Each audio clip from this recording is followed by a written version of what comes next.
the cover for Rock and Roll Mystery is actually pretty awesome because there's a description inside the narrative where it actually describes the clothing that they're wearing, and it really very well matches the cover. I don't know which came first, the photo or the description, but I have to say it's not very often that that happens, so it rather amused me. As for the narrative itself, you definitely have to suspend disbelief, and there is one thing that I thought made it very believable, but I'll discuss that with a spoiler warning in a moment.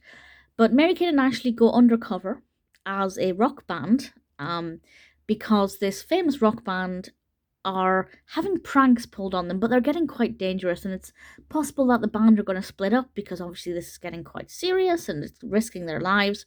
So the Trenchcoat Twins go undercover to try and solve the problem and work out who is doing what exactly. And I will say it meant that there were quite a lot of suspects because there were various different acts performing on stage, and various people were jealous of the leading stars.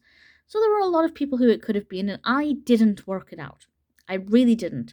And what I will say is the clues that were planted, the little things that meant we could have worked it out, were actually very good in hindsight. But again, I don't think it was 100% convincing, and I'll discuss that in a moment. With regards to the design of the book, I think it's obviously very beautiful, as is always the case. This was released in 1998, and as always the case with these, we have relatively short chapters,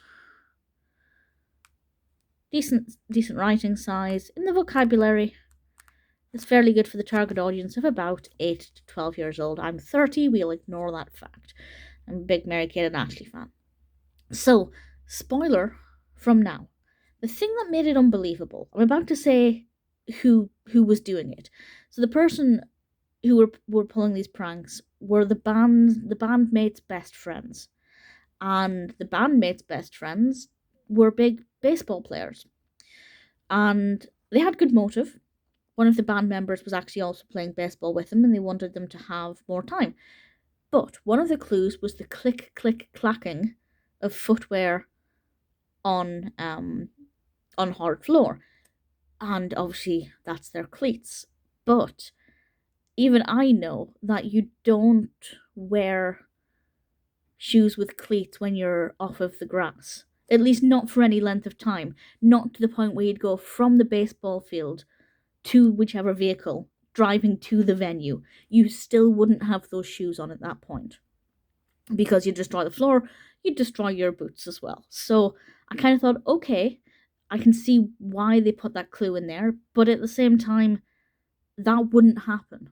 Because, as I said, even and I don't care about, sports shoes. I know nothing about sports. But even I know that you don't wear cleats when you're off the grass, at least for any extended period of time. So it kind of irks me a bit because it wasn't very realistic. But often is the case with these, you need to suspend disbelief. But it's not bad. The case of the Rock and Roll Mystery definitely has its positives.